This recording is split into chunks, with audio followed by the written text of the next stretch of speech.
Muito bem. Eu creio que esse tema do mês é um tema muito importante. Vamos falar sobre a restauração de relacionamentos, e hoje eu quero falar sobre relacionamentos restaurados para a vida. E vamos abrir nossa Bíblia, para mim, um dos textos mais lindos da palavra de Deus, um deles. Eu gosto muito desse versículo, e quero que você acompanhe comigo, que diz assim, Salmos 27, 8. Salmos 27, 8.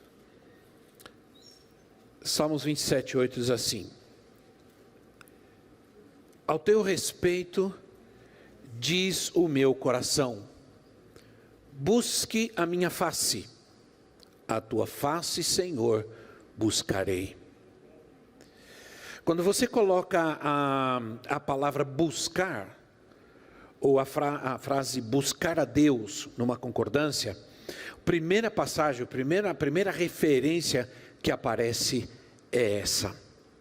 É um versículo muito lindo, muito profundo, mas há uma tradução nova da Bíblia, uma tradução que foi lançada agora em 2016, que é a nova versão transformadora. É muito boa também, e muito fácil de ler. E ela traduziu esse versículo de um jeito muito especial. Traduziu assim: tu disseste, venha me adorar. Eu respondo, eu irei te adorar, Senhor Deus. Não é lindo? Você viu aí? Apareceu aí ou não? Ok, diz assim, já tiraram tão rápido assim, meu pai? Diz assim, tu disseste, venha me adorar. Eu respondo, eu irei te adorar, ó Senhor Deus. Nós vamos falar sobre relacionamentos restaurados em todos os níveis da nossa vida, inclusive para a família. Mas hoje eu quero fundamentar esse tema falando sobre 3 relacionamentos fundamentais que nós vamos entender e viver na nossa vida cristã. Relacionamento com Deus, relacionamento com a palavra de Deus e relacionamento com a casa de Deus. 3 relacionamentos importantes que trazem a vida de Cristo na vida de um homem, que fundamentam, que edificam a vida de Cristo na vida de alguém. Parece que entendemos esses fundamentos, mas às vezes parece que nós entendemos, parece que nós vivemos, mas quando a gente percebe, fazendo uma análise, um estudo, a gente percebe que muitos estão longe de realmente entender e viver relacionamentos restaurados nesses níveis da sua vida. Há muitas dificuldades hoje, há muitos relacionamentos rompidos hoje. Muitos, e principalmente porque nós vivemos tempos de isolamento, nós ficamos muito isolados, nesse ano e meio que nós estamos nessa situação, houve muito isolamento, ficamos muito isolados, e isolamento é terrível, o isolamento faz muito mal. Estava lendo uma reportagem que cresceu demais, aumentou demais, a porcentagem de adolescentes, crianças, adolescentes e jovens com depressão, com ansiedade, porque o isolamento gera isso, enquanto o relacionamento gera crescimento e aprendizado. A gente aprende muito quando a gente se relaciona, né? Às vezes o que a gente precisa para aprender a como ser um casal é se relacionar com um casal que sabe ser casal. Às vezes o que a gente precisa para aprender a educar uma criança é se relacionar com um casal que educa bem o seu filho. Sim ou não, irmãos? Então, hoje, eu não sei se eu vou conseguir falar sobre tudo, porque há uma presença linda de Deus aqui, né? E há uma paz nesse lugar. O Senhor está aqui. Vamos falar sobre o relacionamento com Deus. Eu quero tratar de uma forma diferente isso. Nós acreditamos que há um Deus, essa é a essência da nossa vida. Nós cremos que há um Deus, mas não somente isso, porque todo mundo crê que há um Deus, todo mundo crê em Deus, ou ou supõem crer em Deus, mas nós cremos em um Deus que quer se relacionar conosco. Nós cremos num Deus que quer ter um relacionamento pessoal conosco. O Salmo diz: tu disseste, venha me adorar. Eu respondi, irei te adorar, Senhor Deus. Quando você se compromete a responder ao seu chamado, você se compromete em segui-lo, em seguir ao Senhor. Salmos capítulo 32, versículo 8. Salmos 32, 8 diz assim. Salmos 32, 8 diz assim: eu o instruirei e o ensinarei no caminho que você deve seguir. Eu o aconselharei e cuidarei de você. Esse é Deus. Esse é Deus. Esse é o Deus que quer se relacionar conosco. Ele diz assim: eu o instruirei, eu o ensinarei no caminho que você deve seguir, eu o aconselharei, eu cuidarei de você. Olha, esse é o coração, olha o que Deus está dizendo para mim. Esse Deus que quer se relacionar comigo. Eu vou estar com você, eu vou te ensinar, eu vou te seguir, eu vou te aconselhar, eu vou te ajudar, eu vou cuidar de você. Tem alguém cuidando de você. Aleluia. Tem alguém cuidando de você. Ele está comprometido a te instruir e a ensinar um caminho. Um bom caminho, um caminho excelente, um caminho seguro, um caminho certo. Ele está comprometido em cuidar daqueles que se relacionam com Ele. Ele se compromete conosco, Deus se compromete conosco. Agora, olha o que diz o versículo 9 do capítulo 32, que acabamos de ler. Olha o que diz o versículo 9. O versículo 9 diz assim: não sejam como o cavalo e o burro, que não têm entendimento, mas precisam ser controlados com freios e rédeas, caso contrário não obedecem. Eu não vou dizer para você olhar para o seu irmão e dizer: não seja como o cavalo e a mula, não, nem como o cavalo e o burro, porque alguém pode aproveitar, né? Então eu não vou dar essa oportunidade. Mas a verdade, aqui é uma advertência.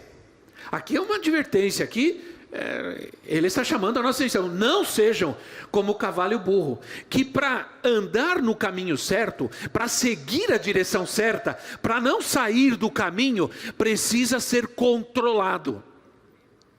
E esse controle muitas vezes não é fácil. Não sei quantos de vocês já dirigiram uma carroça, uma charrete. Eu já, quando criança. E morava no interior e dirigia. O pastor tinha uma égua chamada Beleza. E de vez em quando a gente ia para lá e ele deixava a gente usar a charrete. E eu nunca gostei muito de montar cavalo, mas charrete é gostoso. Agora, você precisa ter cuidado. Tem animais que são extremamente dóceis e obedientes. Quando você toca um pouquinho, ele já para a esquerda. Você puxa um pouquinho, ele vai para a direita. Mas tem outros que você puxa. E ele vai para o outro lado. Não seja como a mula, o burro, que é burro. Não, não é burro. Dizem que o burro é um dos animais mais inteligentes que tem. Eu não sei porque chama ele de burro, não sei. Coitado. Mas a verdade é que o relacionamento não ocorre como deve quando uma parte está comprometida e outra não. Vou repetir. O relacionamento, ele não acontece como deve, quando uma parte está comprometida, a outra não. Quando uma parte obedece, a outra não. Então é necessário usar rédeas e freios. Que podem ser rédeas e freios? O que são rédeas e freios? Bom, teríamos que tratar isso com cuidado, mas podem ser provações, podem ser aflições, podem ser dificuldades que Deus permita em nossa vida, que visam manter-nos no caminho, no melhor caminho. Porque é o que a rédea e é o que o freio faz.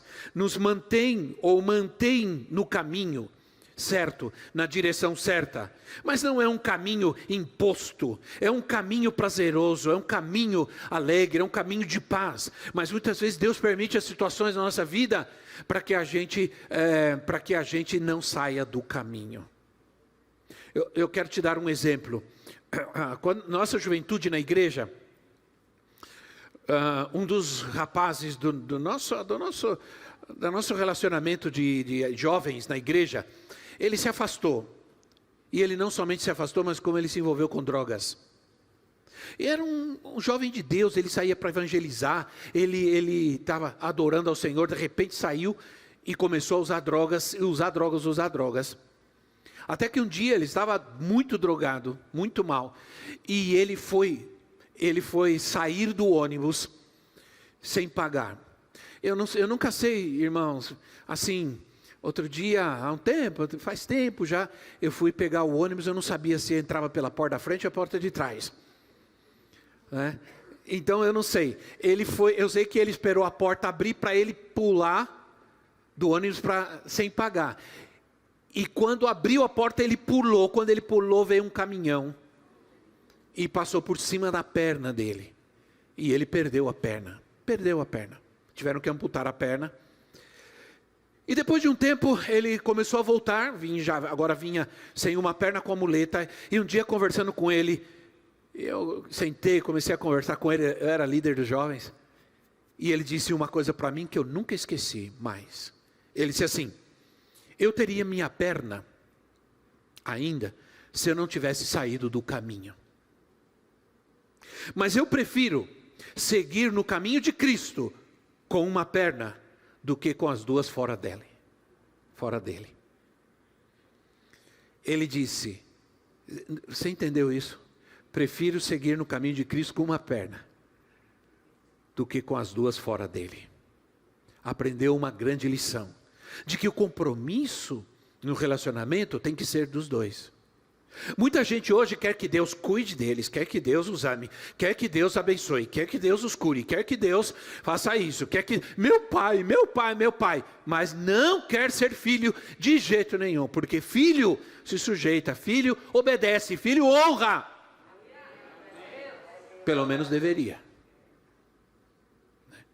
Então, duas verdades poderosas. Primeiro, é que nós temos uma tendência humana, carnal, caída, de pegar caminhos errados. Sim ou não? Olha o que diz Salmo 58:3. Salmo 58:3 assim: os ímpios erram o caminho desde o ventre. Olha só, já pega o caminho, eu não sei como seria possível isso, mas como isso é metafórico, né? Já pega o caminho desde o ventre, já pega o caminho errado. Então, desviam-se os mentirosos desde que nascem. O homem caído tem essa tendência natural de escolher o caminho errado e de tomar a direção equivocada na sua vida. A Bíblia diz que há caminhos para o homem, há caminhos que parecem corretos, parecem caminhos perfeitos, mas são caminhos de morte. São esses caminhos que parecem ao homem, que são bons caminhos, que ele toma, mas são caminhos equivocados. E assim está muita gente, infelizmente, muitos cristãos, querem um caminho sem um relacionamento profundo com Deus. Muita gente está acreditando hoje que pode se relacionar com Deus sem a palavra, sem a oração e sem a igreja.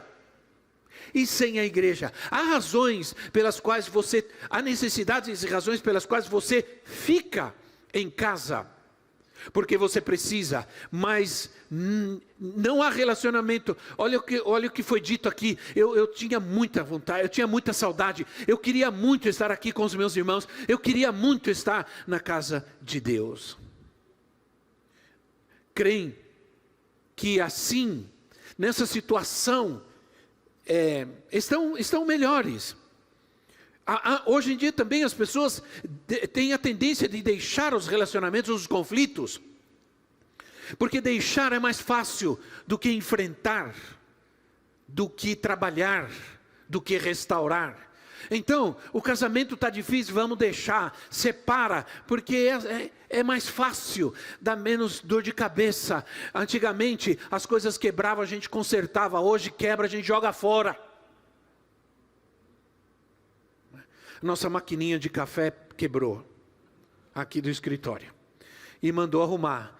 E eu, irmãos, eu ficar só de pensar, e o pastor Mauro de maldade ainda foi lá e colocou um papelzinho, máquina quebrada. Ele fez de propósito, né? E sabe, aí eu já fui e disse, sabe, uma coisa, não compensa arrumar, já arruma outra, compra outra, né? Porque a gente tem essa tendência, para que consertar? Vamos jogar fora e comprar outra. A gente até pode fazer isso com algumas coisas, mas não pode fazer com todas as coisas da nossa vida, principalmente com os nossos relacionamentos. Então, alguns buscam restauração e reconciliação só quando lhes convém. Salmos 18:32, tem uma outra verdade aqui. Salmos 18:32. Ele é o Deus que me reveste de força e torna perfeito o meu caminho. Se eu nasci com a tendência de tomar caminhos equivocados na minha vida, de tomar decisões equivocadas na minha vida, eu tenho um Deus que quer tornar perfeito o meu caminho. Ele quer tornar nossos caminhos perfeitos. Para isso Ele vai cuidar de nós, vai nos instruir, nos ensinar. Por isso, outro relacionamento que nós precisamos restaurar é o relacionamento com a palavra de Deus. Com a palavra de Deus. E aqui eu quero demorar um pouco, tratar um pouco. Eu quero fazer uma coisa. Eu quero que você pegue a sua Bíblia, se você estiver com uma Bíblia assim como a minha, linda, de papel na mão. O que eu recomendo sempre, sabe por quê? Porque quando você tem uma Bíblia assim, olha, pode ver que eu não estou quase usando ela, porque eu coloco tudo aqui no meu material escrito. Quando eu preparo, eu passo os versículos e tudo, fica mais fácil. Mas eu carrego a Bíblia. Porque, na verdade, quando eu ando na rua com a minha Bíblia de papel, essa minha Bíblia, eu pareço crente. Sim ou não? Porque celular todo mundo tem, tablet todo mundo tem, mas Bíblia... Então, quando alguém me vê com a Bíblia, já vai um crente. Então, faz bem. Mas também você pode pegar seu celular, seu tablet, não tem problema. Fique em pé no seu lugar. Fique em pé no seu lugar. Pega a sua Bíblia, seu tablet, seu telefone, que você está com a Bíblia aí, lendo no telefone. E levanta assim comigo. Aleluia. Diga comigo assim, esta é a palavra de Deus. Eu creio em tudo que está escrito aqui. Eu sou o que a palavra de Deus diz que eu sou. Eu posso fazer o que a palavra de Deus diz que eu posso fazer. Eu tenho o que a palavra de Deus diz que eu tenho. E eu vou onde a palavra de Deus diz que eu posso ir. Todas as promessas dessa palavra são minhas por causa de Jesus. Aleluia, aleluia. Isso, forte aplauso bíblico a Jesus. Aleluia, glória a Deus, podem sentar-se. Como assim? Nós podemos nos relacionar com um livro? Depende do livro, mas não, com a Bíblia sim. Por quê? Porque a Bíblia, ela é viva, ela tem vida, ela fala, ela ensina, ela instrui, ela é a palavra de Deus. Aí, nós vamos num dos textos mais conhecidos também, mais lindo da Bíblia, que é o Salmos capítulo 1, que todos conhecem, eu conheço até de cor. Então diz assim, Salmos 1 e 2, assim, como é feliz aquele que não segue o conselho dos ímpios, não imita a conduta dos pecadores, nem se assenta na roda dos zombadores, ao contrário, sua satisfação. E a João Ferreira de Almeida, ou a NVT, diz assim: seu prazer, presta atenção, seu prazer está na lei do Senhor, na palavra de Deus. A NVT diz: seu prazer está na palavra de Deus. E nessa lei, nessa palavra, medita dia e noite. Medita dia e noite. Seu prazer. Ora, onde está o meu prazer? Onde tenho colocado o meu prazer? Em que coisas eu tenho tido mais prazer de fazer? Bom, meu relacionamento com Deus, com a palavra de Deus e com a casa de Deus deveria ser algo prazeroso para mim, e não algo difícil, chato, ruim, né? Não, cansativo. Que tipo de relação você tem com a palavra de Deus? Quem está ao teu lado? E quando eu estava pensando sobre isso, pensei em duas coisas interessantes. Eu pensei na Bíblia e pensei na minha esposa. Por quê? Porque ela dorme do meu lado esquerdo e a Bíblia dorme do meu lado direito. São duas coisas que me dão prazer. Sim ou não? Amém. Qual é o nível de necessidade que você tem da palavra de Deus? Qual é o nível de interesse e dedicação teu em ler e estudar a Bíblia?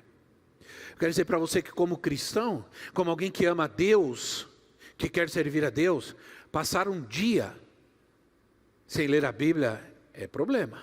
Passar 2 é mais problema.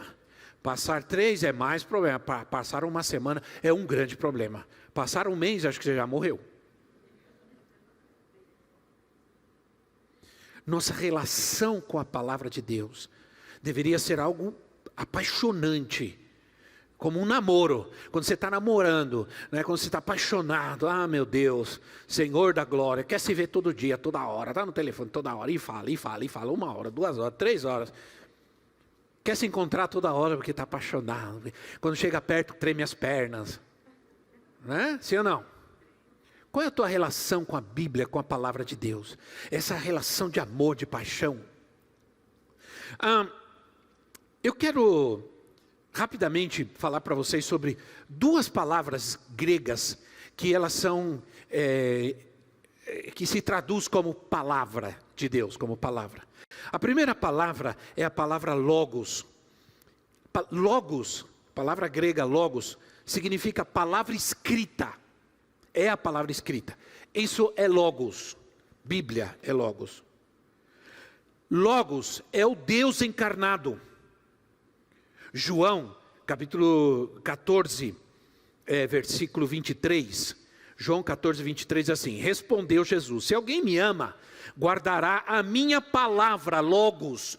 Guardará a minha palavra, logos. Se alguém me ama, meu Pai o amará, nós viremos a Ele e faremos nele morada. Relacionamento. Relacionamento. Aí vão 2 mulheres lindas, né? Relacionamento. Então, meu Pai o amará, nós viremos a Ele e faremos nele morada. Se você guardar, logos. Então, como é importante a palavra de Deus. A outra palavra para que traduz também como palavra de Deus é a palavra rema. Rema é a palavra revelada. É a palavra que vem de Deus através do logos. Então eu estou usando o logos, mas estou trazendo um rema de Deus para nós. Amém? Que é a palavra revelada. Deus está falando. Então a palavra que vem através do logos é o entendimento do logos. É quando o Espírito me dá o entendimento do logos, então me vem um rema. Me vem um rema. Isso está em Mateus 4:4. Mateus 4:4 diz assim, Mateus 4:4. Jesus respondeu: está escrito, nem só de pão viverá o homem, mas de toda rema de toda palavra que procede da boca de Deus. Todo rema. Muita gente você pode ter muito conhecimento do Logos, mas se você não tiver o Espírito Santo e não tiver um relacionamento com Deus, você nunca vai ter um rema. Agora entenda uma coisa, você não tem, se você não tem o Logos, você não tem o rema. Esse é o grande problema de um cristão que não lê a Bíblia, que não estuda a palavra de Deus, que não medita nela, que não se interessa por ela. Se você não tem o Logos, não tem o rema. Porque Deus não vai falar com você sem a palavra, sem o Logos. Eu preciso me relacionar com o Logos para viver o rema. Por isso o Salmos 1 diz, medito nela de dia e noite. Dia e noite eu medito. Ler é uma coisa, meditar é outra. Ler você lê. Pode ler, mas meditar é quando você reflete, quando você para, quando você procura saber o que aquilo significa na tua vida. É quando Deus fala conosco. Outras vezes eu estou orando, estou ajoelhado na minha poltrona de oração, estou orando, de repente Deus fala comigo, e eu já fico desesperado, corro pegar um papel para anotar e tudo, porque Deus está falando comigo, isso é rema. Quantas vezes eu leio a Bíblia e estou lendo de repente... Nunca entendi assim, que maravilhoso isso. É Deus falando, é o rema. No pensamento judaico, porque é uma cultura muito diferente da nossa. No pensamento judaico, uma palavra, qualquer palavra que você fala é mais do que apenas um som expressado. Por isso, um judeu ele cuida muito do que ele fala. Porque para eles a palavra é muito importante. A palavra não é apenas um som. Para eles, uma palavra faz algo. Quando você fala uma palavra, essa palavra faz alguma coisa. A palavra de Deus não é apenas um som fonético. Ela é eficaz. Ela é poderosa. Ela tem vida. Na criação, Deus falou e a palavra criou. Deus falou e a palavra criou. A palavra estava com Deus, a palavra era Deus, e essa palavra era o Logos, e era Jesus, que depois se encarnou. E o Verbo, e o Logos, e a palavra se fez carne e habitou entre nós. Oh, aleluia, aleluia. Então, Deus disse, haja luz e houve luz. Salmos diz, Ele enviou a sua palavra e os curou. Ele enviou a sua palavra e sua palavra os curou. E Isaías 55 diz assim, que a palavra, ela não volta vazia, mas ela vai fazer, ela vai cumprir o propósito pelo qual ela foi enviada. Aleluia. Ela vai fazer, ela faz. Aleluia, diga, a palavra faz. Por isso, devemos ter cuidado com as nossas palavras. Com o que falamos. As pessoas falam demais e às vezes falam coisas que não vale a pena. Às vezes na internet a gente vê uns vídeos, eu me assusto de ver até pessoas de idade amaldiçoando e falando palavrão, xingando, praguejando, é uma coisa horrível. De onde chegou a nossa humanidade? Onde está o entendimento, né? A palavra de Deus, ela não é apenas escrita, a palavra de Deus é poder. Quando você fala, tem poder. Quando você fala a palavra de Deus, tem poder. Eu quero te dizer uma coisa, às vezes, você está orando e você se ajoelha e parece que você não está bem, né? Parece que você não sabe o que dizer para Deus. Quantos já viram isso? Isso quando você não está dormindo e diz assim, ô Senhor, abençoa os meus inimigos e afasta de mim os irmãos. Você diz assim, ô Senhor, eu te abençoo. Você está dormindo, está orando e está abençoando a Deus.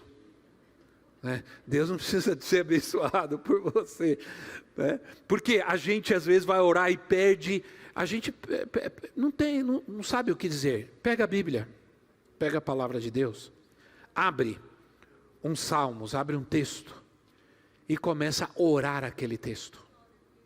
Começa a ler. Pega aquele texto e coloca ele na primeira pessoa do singular, do presente e do indicativo.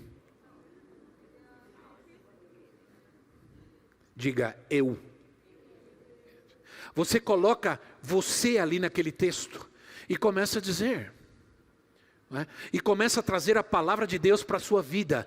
Essa palavra logos vai entrar na sua vida e vai se transformar em rema.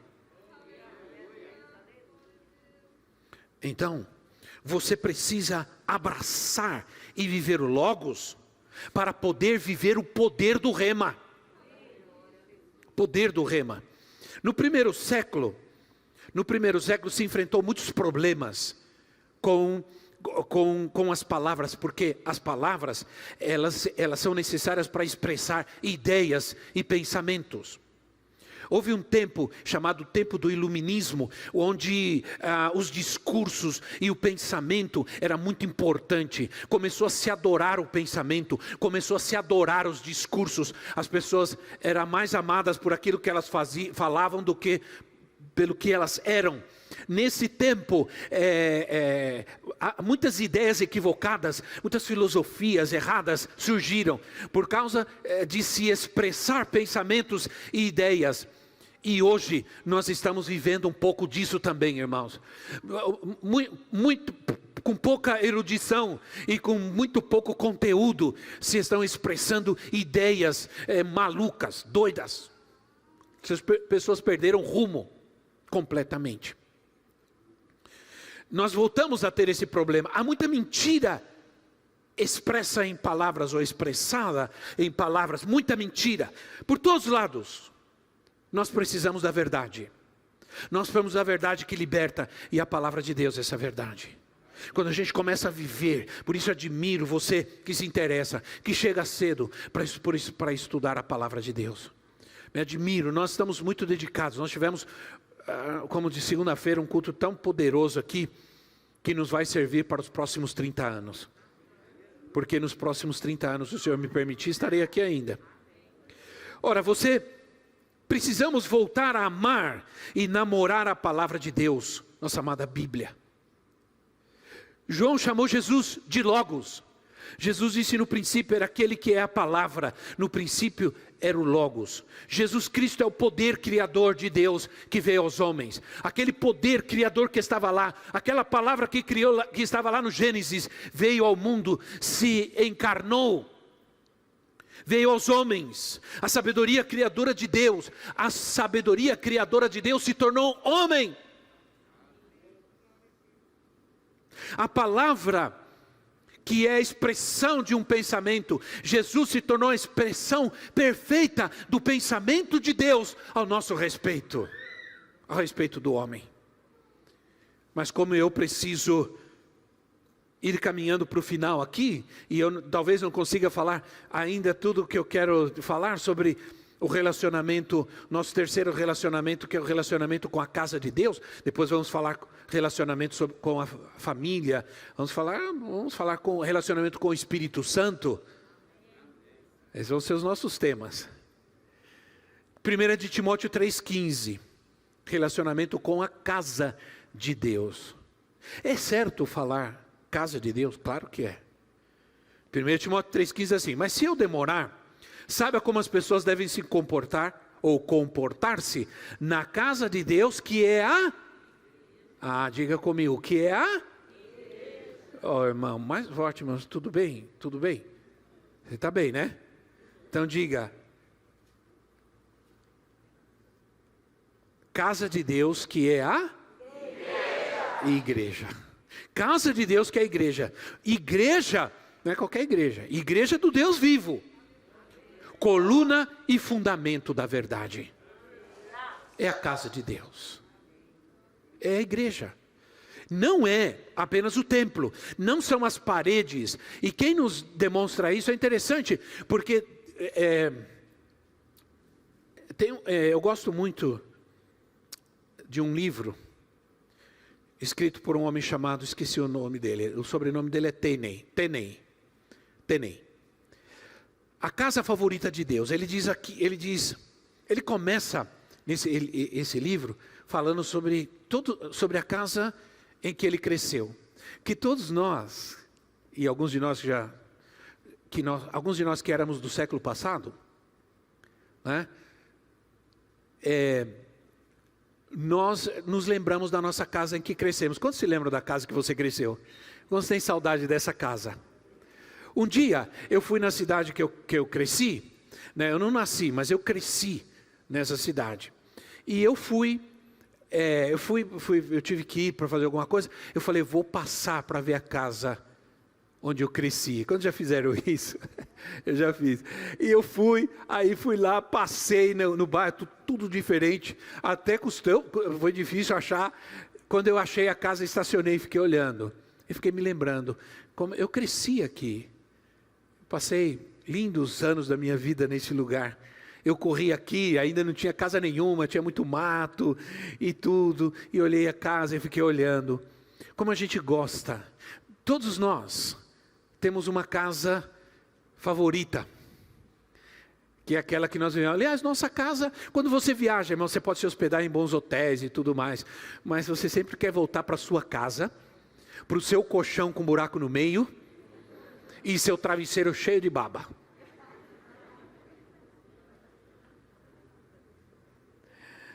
Sim ou não? Aquele cobertorzinho velho, aquele edredom velho e tal, mas é meu. Eu gosto dele.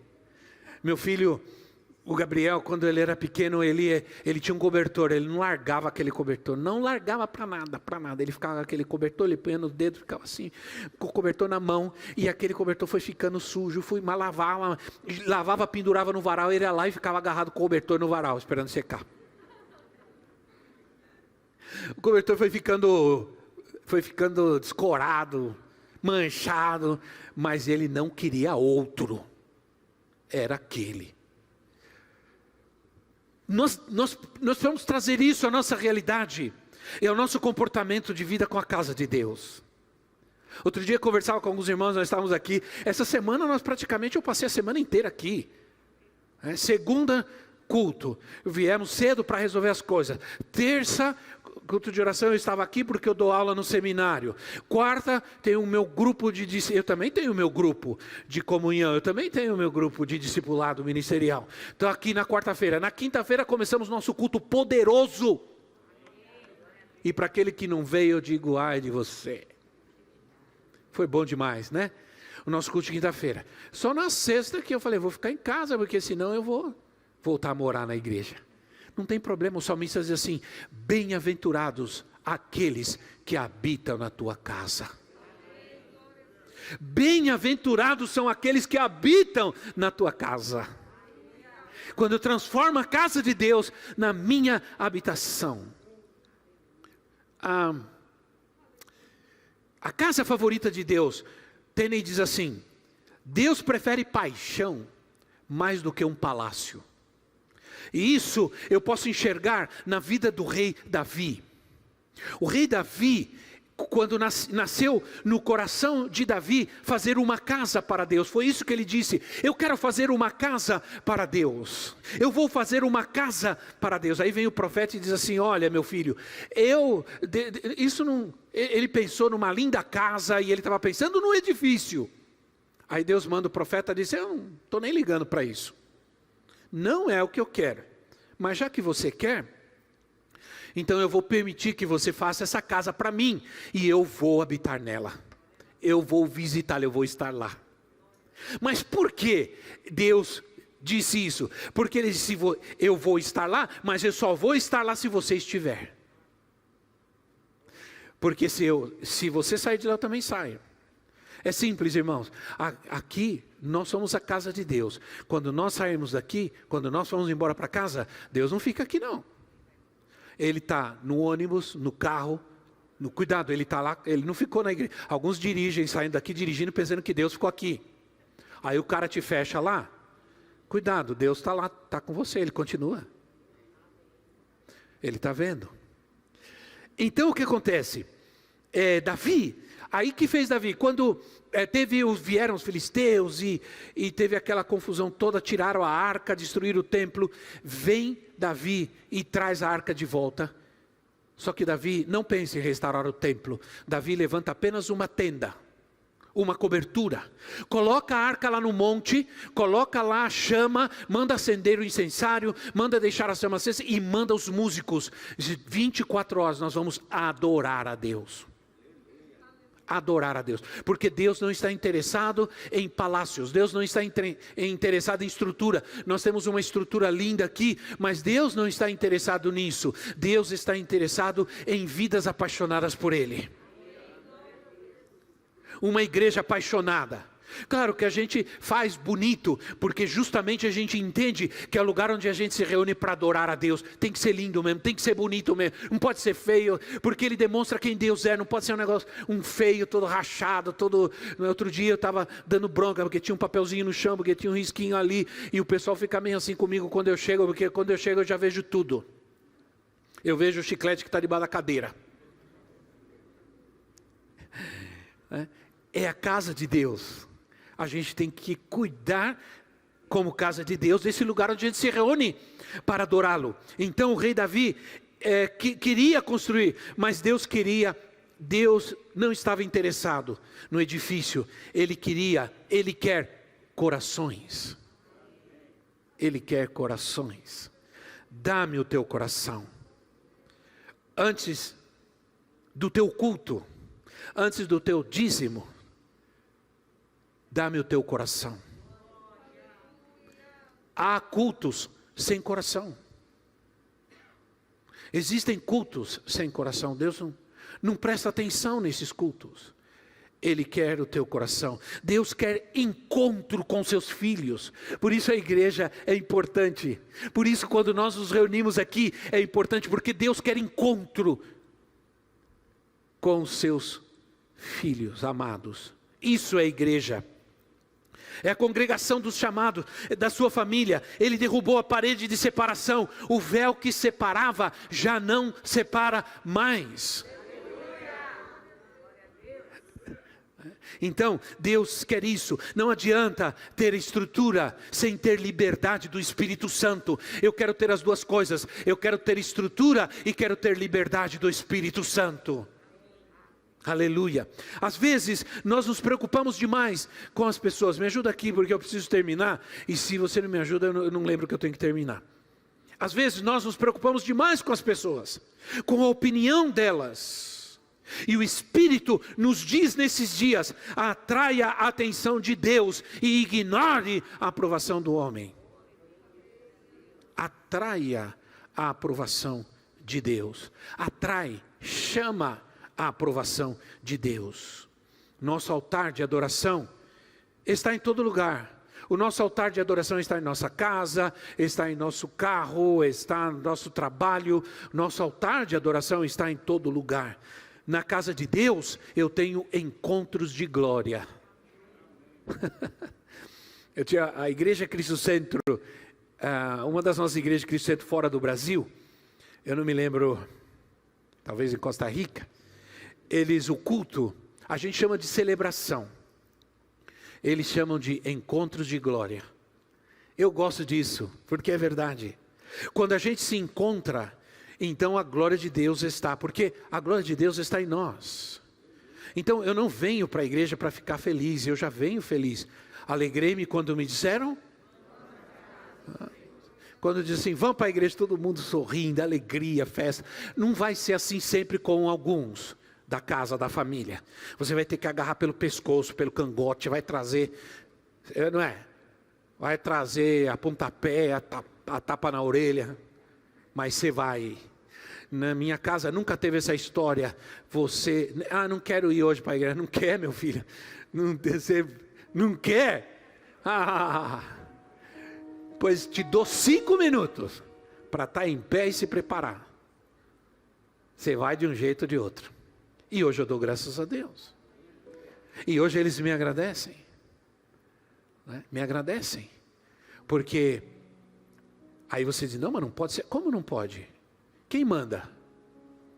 Quem manda na minha casa? Minhas regras, minha casa, minhas regras. E enquanto você estiver lá, meu filho, você vai obedecer.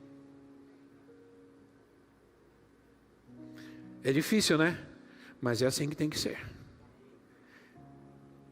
Como é bom. É um lugar de presença. A casa de Deus é um lugar de presença de Deus, de transformação. Na casa de Deus, vivemos encontros que vão produzir transformação, mudanças profundas em nós. Olha o testemunho da nossa irmã querida, como edificou a gente esse testemunho. Sim ou não, irmãos? Como edificou? Porque a importância da casa de Deus, quando a gente dá importância. Olha, a gente ia para a igreja, e hoje a igreja tem muita atração, é lindo, os irmãos são lindos, a igreja tem muita atração, um bom louvor, a gente canta, mas na minha época não tinha nada. Às vezes eu ia para o interior com meu pai, e meu pai ia pregar nas congregações, lugares que não tinha nem luz, e meu pai falava assim para mim: leva o seu trombone. Eu tocava trombone, irmãos, ou coisa difícil. Aí meu pai falava: leva o seu trombone. O trombone não é um instrumento como chama? Fala aí, músicos. Ele é um instrumento de harmonia. Ele não é um instrumento de solo. Porque você faz harmonia. Pó, pó, pó, pó, pó. E o meu pai falava: você vai, ensaia 3 hinos e toca. Eu ia carregando aquela caixa enorme. E eu ia muito bravo, mas eu ia. Aí todo mundo cantava e eu pó, pó, pó, pó, pó, pó, pó, pó, pó, pó, pó, pó, pó, pó, pó, e o povo, e todo mundo feliz. Aí meu pai falava assim: estuda a lição, porque eu vou pregar e você vai ensinar nas crianças. Eu tinha 8 anos de idade.